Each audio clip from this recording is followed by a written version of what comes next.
அது மேலும் மேலும் தன்னை சங்கிமயப்படுத்திக் கொண்டே இருக்கிறது. அறநிலையத்துறையை அழித்தொழிப்பதாக அந்த துறை மாறுகிறது, கல்வித்துறையை சீரழிப்பதாக அதிமுக மாறுகிறது.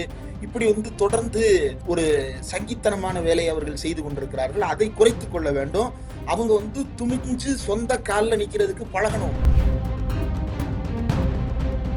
இங்க ஆளுங்கட்சியும் திமுக தான், எதிர்கட்சியும் திமுக கூட்டணியை சேர்ந்தவர்கள் தான். அதுல அங்கதான் எடப்பாடி பழனிசாமி காணாம போயிட்டாருன்னு நான் சொல்றேன். இந்த மாதிரியான சின்ன சின்ன உரிமை போராட்டங்கள், அதையெல்லாம் உடைத்து நொறுக்க வேண்டிய பொறுப்பு திமுக தலைமைக்கு இருக்கிறது. அந்த பொறுப்புணர்வோடு திமுக செயல்படவும் செய்கிறது. அதனால் திமுக கூட்டணி ஒரு பெரிய ஆதரவை பெறுகிறது. திமுக தலைவர் ஒரு முக்கியமான தலைவராக இருக்கிறார். ஸ்டாலின் இன்றைக்கு ஒரு பவர்ஃபுல்லான லீடரா இருக்கிறாருன்னா அதற்கு காரணம் ஸ்டாலின் பாஜகவை எதிர்த்தாரு, மோடி எதிர்த்தாரு அப்படின்றது இல்ல. ஒரு ஆதிக்கத்தை எதிர்த்தார். ஒரு ஆதிக்கத்தை எதிர்த்த போராளியாக அவர் களத்தில் நின்றார். எடப்பாடி பழனிசாமிக்கு இருக்கின்ற அந்த கொஞ்ச நஞ்ச மதிப்பையும் காணாம அடிச்சது யாரு? பாஜக தானே காணாம அடிச்சது. அப்ப எதிரில் இருக்கக்கூடிய அந்த எதிர்கட்சிகளுக்கான இடத்தை ஆட்டைய போடுறது பாஜகவுடைய வேலையாக இருக்கு.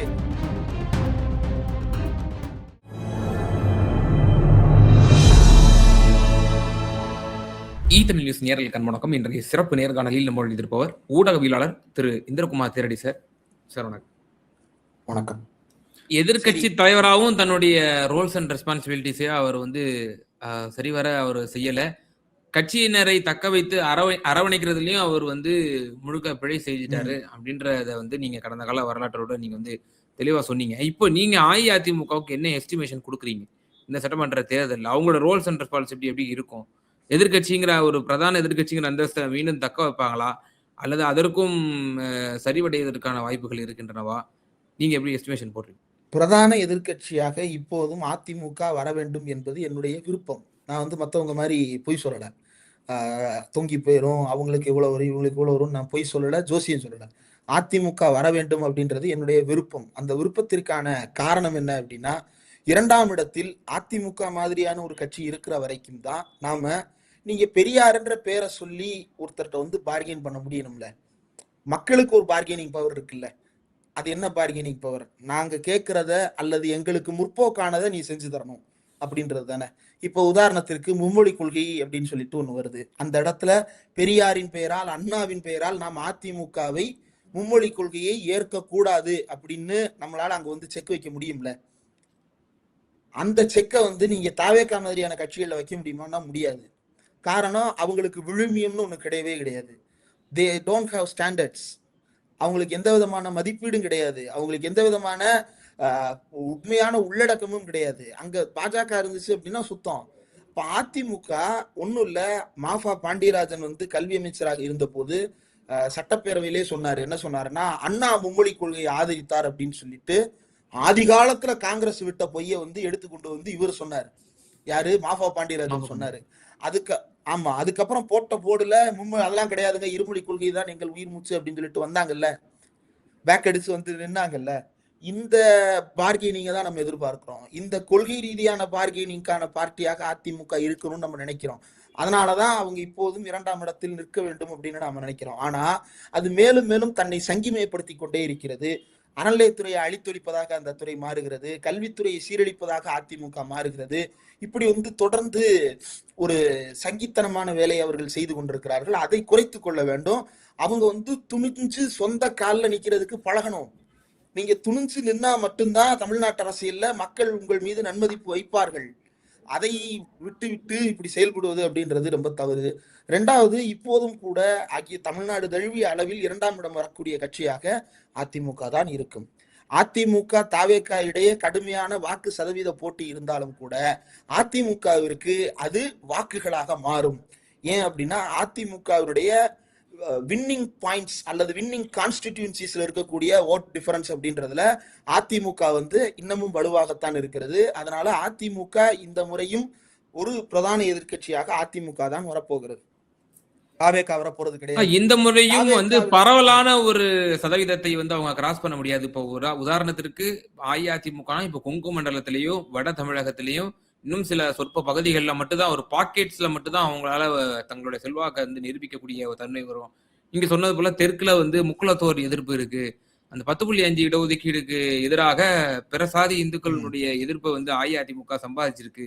மேலும் அந்த பழைய விண்டேஜ் ஏஐஏடிஎம்கேங்கிற தன்மை வந்து அது இழந்து விட்டது என்றெல்லாம் வந்து சொல்லப்படுகிறது அல்லவா? இல்ல, இந்த முறை அதிமுகவிற்கு கொஞ்சம் பலம் சேர்க்கின்ற வகையில அமமுக கூட சேர்ந்திருக்குது. அமமுக கூட சேர்ந்திருக்கிற காரணத்தினால சவுத்துல வந்து ஒரு 8ல இருந்து 10 தொகுதிகள் வரைக்கும் அவங்களுக்கான ப்ராபபிலிட்டி இருக்கு. அதனால சவுத்துல அப்படின்னா திருச்சிக்கு கீழே இருக்கக்கூடிய மொத்த பகுதியிலையும் சொல்றேன். அதாவது திருச்சி, திண்டுக்கல், இந்த பக்கம் இருக்கக்கூடிய டெல்டா எல்லாத்தையும் சேர்த்து கீழே மதுரை, திருநெல்வேலி, கன்னியாகுமரி வரைக்கும் இந்த பெல்ட் ஃபுல்லாத்தையும் எடுத்துக்கிட்டீங்க அப்படின்னா அவங்களுக்கு வந்து அமமுக கூட இருக்கிறது அப்படின்றது ஒரு கூடுதல் பலம். ஆனா அவங்களுக்கு இழப்பு என்ன அப்படின்னா சசிகலா எதிரில் இருப்பது. சசிகலாவுடைய கேண்டிடேட்ஸை பத்தி யாருமே பெருசா பேசல. சசிகலாவுடைய கேண்டிடேட்ஸ் வந்து ரொம்ப முக்கியமானது. காரணம் என்ன அப்படின்னா அவங்களுடைய நோக்கம் ரொம்ப சிம்பிளா, எடப்பாடி பழனிசாமி நீங்கள் வரவிடக்கூடாது, துரோகிகளுக்கு வாய்ப்பு கொடுத்து விடாதீர்கள் அப்படின்னு சொல்லிட்டு எடப்பாடிக்கு போற ஓட்டை பிரிக்கிறது தான் அவங்களுடைய நோக்கமாகவே இருக்கிறது. அப்போ கட்சி வைத்திருக்கின்ற அமமுக அதிமுகவா அல்லது புதிய கட்சி தொடங்கி வந்திருக்கிற சசிகலாவா அப்படின்ற போட்டியில ஒன்னு ஏடிஎம்கேவுக்கு கெயின் இருக்கலாம் அல்லது ஏடிஎம்கேவுக்கு லாஸ் இருக்கலாம். இந்த ஏடிஎம்கேவுடைய லாஸ் வந்து டிஎம்கேவுக்கு தான் ஃபேவரபிளா சவுத்துல மாறப்போகுது. அது வந்து ஒரு பக்கம் இருக்கட்டும். இன்னொரு பக்கம் அங்கங்க இருக்கக்கூடிய பாக்கெட்ஸ்னாலும் கூட இப்போ கொங்கு மண்டலத்திலேயோ அல்லது வந்து நீங்க பரவலாக ஒரு 70 சீட்டு 80 சீட்டு ஜெயிக்கக்கூடிய அளவுக்கான திராணி யாருகிட்ட இருக்கு அப்படின்னா அது வந்து ஏடிஎம்கே கிட்ட தான் இருக்கு. ஏடிஎம்கேவால அந்த 80 சீட்டை ஜெயிச்சு எடுக்க முடியும். நீங்க அவ்வளவு ஆன்டி இன்கம்பன்சி இருக்கும் போது மனோஜ் பாண்டியன் ஜெயிச்சாரு, ஓ பன்னீர்செல்வம் ஜெயிச்சாரு. இப்ப அந்த மாதிரியான ஒரு சில ஃபேக்டர்ஸ் வந்து ஏடிஎம்கேவுக்கு இன்னமும் சவுத்துல இருக்கு. அது கேஸ்ட் ஃபேக்டரா இருக்கலாம், ரிலீஜியன் ஃபேக்டரா இருக்கலாம், அல்லது வேறு ஏதாவது ஃபேக்டர்ஸா இருக்கலாம். But anyhow ADMK can win around 70 or 80 seats அப்படின்றது வந்து அதுல கடந்த முறை போலயே என்டிஏ வந்து அவ்வளவு பெர்ஃபார்மன்ஸ் பண்ணுன்றீங்களா? நான் வந்து அதிமுகன்னு சொல்றேன், அதை என்டிஏல அவங்க ப்ரொஜெக்ட் பண்ணுவாங்க. எஸ், which means இல்ல ஏடிஎம்கேனால அதுல உள்ள பாட்டாளி மக்கள் கட்சியும் இல்ல, நீங்க கேட்டது கரெக்ட் தான். நான் சொல்றது வந்து அதிமுகவால் தான் இந்த வெற்றி சாத்தியம், அதிமுக அமமுகவால் தான் இந்த வெற்றி சாத்தியம். சவுத்துக்கு அதிமுக அமமுக, நார்த்துக்கு அதிமுக பாமக, இதுதான் வந்து ஃபார்முலா. அதுல நார்த்ல 1-2 தொகுதியில பாஜக, சவுத்துல 1-2 தொகுதியில பாஜகன்றதை தவிர பாஜக என்டிஏவுக்கெல்லாம் எந்த பிரசன்ஸும் கிடையாது. அப்ப இந்த அதிமுக வாக்குகளை அவங்க என்டிஏ வாக்குகளா ப்ரொஜெக்ட் பண்ணுவாங்க. என்டிஏ வாக்குகள் அப்படின்னாலே அது ஆட்டோமேட்டிக்கா பாஜக வாக்குகள்னு ப்ரொஜெக்ட் பண்ணுவாங்க. அதுலதான் ஏடிஎம்கேவுக்கு வந்து பெரிய சிக்கல் இருக்கு. இந்த தடவை அதிமுக எடுக்கின்ற வாக்குகளை தன்னுடைய வாக்குகளாக பாஜக கிளைம் பண்ணி அடுத்த தடவை வந்து ஏடிஎம்கேவினுடைய சீட்டுகள்ல எவ்வளவு தூரம் திங்க போறாங்க அப்படின்றத எடப்பாடி பழனிசாமி பாப்பாரு. இப்போ சமூகத்துல இப்ப இன்னொரு கருத்தும் பரவலா நிலவிட்டு வருது. இப்போ ஸ்டாலினுக்கு நிகரான ஒரு தலைவர் வந்து தமிழகத்துல இல்ல. ஆஃப்டர் ஜெயலலிதா அம்மையார் அவர்களுடைய மரணத்திற்கு பிறகு 19 வெற்றி, 21 வெற்றி, 24 வெற்றி, 26லயும் திமுகவுக்கு தான் ஃபேவரபிள் அப்படின்ற ஒரு பரவலான கருத்து.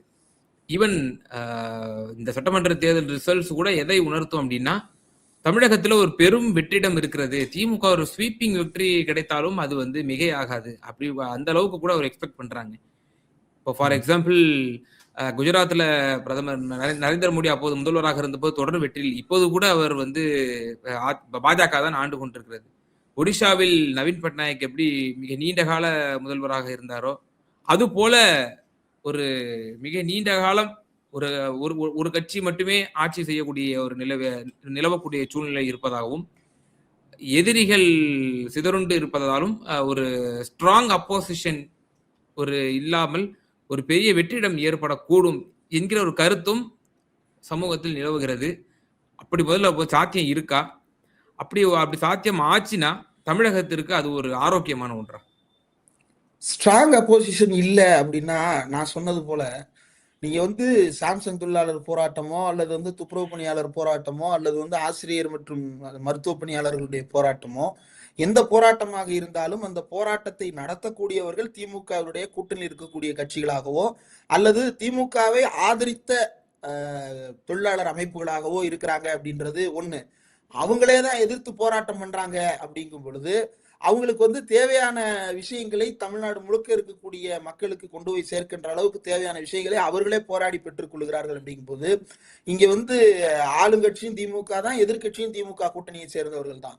அதுல வந்து இங்கதான் எடப்பாடி பழனிசாமி காணாம போயிட்டாருன்னு நான் சொல்றேன். இந்த மாதிரியான சின்ன சின்ன உரிமை போராட்டங்கள், இது மாதிரி சின்ன சின்ன உரிமை போராட்டங்கள்னா நான் வந்து எண்ணிக்கையில சொல்றேன். அங்கொன்றும் இங்கொன்றுமாக போராட்டங்கள் நடக்கிறதோ அல்லது வந்து தலைநகரை சுற்றி போராட்டம் நடக்கிறதோ, அதுல வந்து எதிர்கட்சியினுடைய பிரசன்ஸ் இல்லாம நீங்க அதை ஃபில் பண்ண முடியாது. எதிர்கட்சி வெற்றிடம் வேக்கம் அப்படின்னா அது வந்து இப்ப என்னன்னா திமுகவினுடைய கவலை என்னன்னா, திமுகவுக்கு இருக்கக்கூடிய பிரச்சனையாக சில அறிவுஜீவிகள் என்ன சொல்றாங்கன்னா, அதிமுகவையும் திமுக தான் காப்பாற்றணும், தாவேக்காவையும் திமுக காப்பாற்றணும், கூட்டுல எல்லாத்தையுமே திமுக காப்பாற்றணும், எல்லாத்தையும் திமுக காப்பாற்றணும், திமுக அதை செய்யணும், திமுகவே இதை செய்யணும், இது ஏடிஎம்கேவுக்கும் தாவேக்காவுக்கும் திமுக வந்து காப்பாத்தி கொடுத்துக்கிட்டு இருக்கணுமா? கேட்டா உங்களுக்கு சமூக பொறுப்பு இருக்கு. அப்ப சமூக பொறுப்பு ஏடிஎம்கேவுக்கு இல்லையா? அந்த சமூக பொறுப்பு தாவேக்காவுக்கு இல்லையா? அதை டிக்ளேர் பண்ண மாட்டாங்க. நீங்க அதை டிக்ளேர் பண்ணுங்க. அதை டிக்ளேர் பண்ணிட்டு அதுக்கப்புறம் பேசுங்க. அந்த தலைவர்களுக்கு எந்த அறிவுறுத்தலும் கொடுக்க மாட்டீங்க. எதிரில் இருக்கக்கூடிய வெற்றிடம் அப்படின்றது வந்து அது அது வந்து பாஜகவால் உருவாக்கப்படுகிறது. எடப்பாடி பழனிசாமி ஸ்ட்ராங்கான லீடரா தன்னை ப்ரொஜெக்ட் பண்ணிக்கிட முடியாது, கூடாது. எடப்பாடி பழனிசாமியை வந்து டெல்லிக்கு கூப்பிட்டு கூப்பிட்டு கூப்பிட்டு அவமானப்படுத்தியது யார்? பாஜக தானே. இங்க வந்து அமித்ஷா வந்து எடப்பாடியை பார்த்திருந்தாருன்னா எடப்பாடி ஆட்டோமேட்டிக்கா ஒரு பவர்ஃபுல்லான லீடரா ப்ரொஜெக்ட் ஆயிருப்பாருல்ல. இவரு டெல்லிக்கு காவடி எடுத்துக்கிட்டு திருன்னு ஓடுனதுனால தானே இவருடைய மதிப்பு குறைஞ்சு போச்சு. அப்ப எடப்பாடி பழனிசாமிக்கு இருக்கின்ற அந்த கொஞ்ச நஞ்ச மதிப்பையும் காணாம அடிச்சது யாரு? பாஜக தானே காணாம அடிச்சது. அப்ப எதிரில் இருக்கக்கூடிய அந்த எதிர்கட்சிகளுக்கான இடத்தை வந்து ஆட்டைய போடுறது பாஜகவுடைய வேலையாக இருக்கு. ஸ்ட்ராங்கான அப்போசிஷன் தேவை அப்படின்னா ஸ்ட்ராங்கான அப்போசிஷன் லீடர்ஸை செயல்படுவதற்கு அவங்களுடைய கூட்டணி அப்படி அனுமதித்திருக்கிறதா? என்டிஏன்ற அலையன்ஸுக்குள்ள ஸ்ட்ராங்கான ஒரு ஆர்ப்பாட்டத்தை போராட்டத்தை நடத்துறதுக்கான வாய்ப்புகள் இருக்கிறதா? நீங்க தமிழ்நாடு அரசாங்கத்திற்கு எதிரான போராட்டத்தை நடத்துவதற்கு அல்லது ஆர்ப்பாட்டத்தை நடத்துவதற்கு எடப்பாடி பழனிசாமி வந்து வந்தாருன்னா பெட்ரோல் விலை ஏறி போச்சுன்னு தமிழ்நாடு அரசாங்கத்தை கண்டிப்பாரு, கேஸ் விலை ஏறி போச்சுன்னு தமிழ்நாடு அரசாங்கத்தை கண்டிப்பாரு, ஏறாத பால் விலையை ஏத்திட்டதா சொல்லி இவர் போராட்டம் பண்ணுவாரு. மின் கட்டண உயர்வுக்கு காரணம் உதயமின் திட்டம், ஆனா இவர் மாநில அரசாங்கத்தை திட்டிக்கிட்டு இருப்பாரு. சொத்து வரியை ஏத்தலன்னா உள்ளாட்சி அமைப்புகளுக்கு கொடுக்கப்பட வேண்டிய 5000 கோடியை கொடுக்க மாட்டேன்னு ஒன்றிய அரசாங்கம் சொல்லும், ஆனா இவர் மாநில அரசு எடுத்து போராட்டம் பண்ணிட்டு இருப்பாரு. இப்ப இது எல்லாமே வந்து மாநில அரசை வில்லனாக சித்தரிக்கின்ற ஒரு வேலையெல்லாம் தொடர்ந்து செஞ்சுட்டு இருக்கிறாங்க. அதனால எதிரில இருக்கு, தமிழ்நாட்டில முக்கியமான எதிரி இருக்கிறார்கள். அந்த எதிரி வந்து பாஜக. அது வந்து அந்த பாஜக என்கின்ற எதிரியை வீழ்த்துவதுதான். பாஜகன்ற எதிரி நீங்க எப்படி வந்து கண்ணுக்கு தெரியாத ஆன்டி இன்கம்பன்சின்னு சொல்றாங்கல்ல, அந்த மாதிரி கண்ணுக்கு தெரியாத எதிரியாக பாஜக இல்ல, கண்ணுக்கு தெரிந்த எதிரியாகவே பாஜக இருக்கிறது. ஆனா அதை நம்ம கண்ணு காட்ட மாட்டாங்க. ரோட் அளவுல சாதி சங்கங்கள் வாரியாக பாஜக இறங்கி தமிழ்நாட்டில் திராவிட அரசியலுக்கு எதிரான ஒரு வேலையை பார்த்து கொண்டிருக்கிறது. அதையெல்லாம் உடைத்து நொறுக்க வேண்டிய பொறுப்பு திமுக தலைமைக்கு இருக்கிறது. அந்த பொறுப்புணர்வோடு திமுக செயல்படவும் செய்கிறது. அதனால் திமுக கூட்டணி ஒரு பெரிய ஆதரவை பெறுகிறது. திமுக தலைவர் ஒரு முக்கியமான தலைவராக இருக்கிறார். ஸ்டாலின் வந்து இன்றைக்கு ஒரு பவர்ஃபுல்லான லீடரா இருக்கிறாருன்னா அதற்கு காரணம் ஸ்டாலின் வந்து பாஜகவை எதிர்த்தாரு, மோடி எதிர்த்தாரு அப்படின்றது இல்ல, ஒரு ஆதிக்கத்தை எதிர்த்தார். ஒரு ஆதிக்கத்தை எதிர்த்த போராளியாக அவர் களத்தில் நின்றார். ஒரு ஏகாதிபத்தியத்தை எதிர்த்த போராளியாக களத்தில் நின்றார். ஒரு பாசிஸ்டை எதிர்த்த போராளியாக அவர் களத்தில் நின்றார். நாடாளுமன்றத்தில் ஒரு பாசிஸ்டை தோற்கடித்த போராளியாக களத்தில் நின்றார். அப்படின்ற அதுதான் ஸ்டாலினுக்கான வெயிட்டேஜ். நீங்க எங்கு ஆதிக்கம் இருக்கிறதோ அந்த ஆதிக்கத்தை எதிர்ப்பவன் தான் தலைவனாக முடியும் அப்படின்றது தமிழ்நாட்டினுடைய மரபு. அதனாலதான் அண்ணா தலைவரானார், அதனாலதான் பெரியார் தலைவரானார், அதனாலதான் கலைஞர் தலைவரானார், அதனாலதான் ஸ்டாலின் தலைவரானார். நீங்க ஈவன் ஜெயலலிதாவை கூட எடுத்துங்க, ஜெயலலிதாவுடைய மைலேஜ் என்னன்னா மோடியா லேடியான ஆதிக்கத்துக்கு எதிராக நின்றதுதான் ஜெயலலிதாவுடைய மைலேஜ். மோடி எங்கள் டாடின்னு சொன்னீங்க அப்படின்னா உங்களை தமிழ்நாட்டு மக்கள் தூக்கி அடிப்பாங்க. அப்போ அந்த வேலையை செய்வதற்கு தமிழ்நாட்டில் ஒரு ஒன்றிய அரசாங்கத்தில் இருக்கக்கூடிய ஆதிக்கத்தை எதிர்ப்பதற்கு துணிவற்றவர்களால எப்படி தலைவர்களா வர முடியும்? எதிரில் தலைவர்களே இல்லை அப்படின்னா திமுக எதிர்க்கிறதுக்கு தலைவர்களே இல்லைன்னு சொல்றதே வந்து திசை திருப்பு வாதம். நமக்கு தேவை பாஜகவை எதிர்ப்பதற்கான தலைமைகள் தேவை. எத்தனை தலைமையாக இருந்தாலும் பாஜகவை எதிர்ப்பதாக அது இருக்க வேண்டும். பாஜகவை எதிர்க்கின்ற தலைமை வேண்டும் என்று கேட்காதவர்கள் திமுகவை எதிர்ப்பதற்கு தலைமை வேண்டும் என்று கேட்கிறார்கள் என்றால் அதற்கு காரணம் என்ன? அதனுடைய உள்நோக்கம் என்ன? பாஜகவை காப்பாற்றுவது. இறுதி என்ன ஒரே ஒரு கேள்வி, மிக ரத்தன சுருக்கமா உங்களோட கருத்தை பதிவு செய்யுங்க.